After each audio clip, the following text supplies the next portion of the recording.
ఈ రోజు ఇక్కడ అనంతపూర్ డిస్ట్రిక్ట్ కోర్టులో డిఎల్ఎస్ఏ కోర్టు దగ్గర అగ్రిగోల్డ్ బాధితులు వచ్చారండి. వచ్చిన వాళ్ళలో 90% జిరాక్స్ మటే అవుతున్న అక్లైన్మెంట్ మాత్రమే ఇచ్చారు. మిగతా వాళ్ళ దగ్గర ఒరిజినల్స్ లేవు. ఒరిజినల్స్ లేని వాళ్ళవి వాళ్ళు యాక్సెప్ట్ చేయడం లేదు. వాళ్ళు ఏం చేయమంటారు? ఇప్పుడు వచ్చేసి వాళ్ళు ఏమంటున్నారు, 2016లో ఆఫీస్ ముట్టడించినప్పుడు వాళ్ళు ఒరిజినల్స్ సబ్మిట్ చేసుకొని మీ అకౌంట్లోకి అమౌంట్ వేస్తామని చెప్పారు.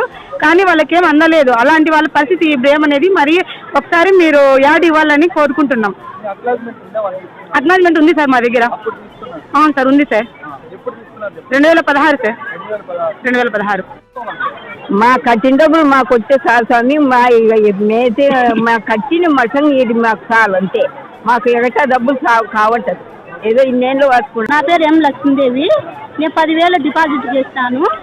మెచ్యూరిటీ అయిపోయే టైంకి అయిపోయింది. అప్పుడు చెక్ ఇచ్చినారు. ఈ టైంలో ఇవ్వమంటున్నారు. 22,950 రూపాయలు అయింది. మాకు 10,000 ఇచ్చినా చాలు ప్రస్తుతానికి. నమస్తే సార్, నా పేరు మంజునాథ. మాది బెలుగుప్ప మండలం ఎరుగుడి కొట్టాలి సార్. మేము వచ్చేసి ఏజెంట్. కస్టమర్లందరికీ డబ్బులు కట్టించేసాము. వాళ్ళు ఇప్పుడు వచ్చి కస్టమర్లే ఉండాలా అని చెప్పి ఇక్కడ అంటున్నారు.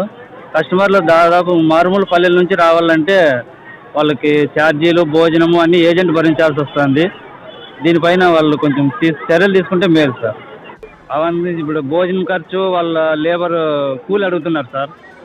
వచ్చేకి కూలి ప్లస్ ఛార్జీలు, వాళ్ళ భోజనాలు ఖర్చు అంటే ఒక్కొక్క కస్టమర్కి దాదాపు 400-500 ఖర్చు అవుతుంది సార్.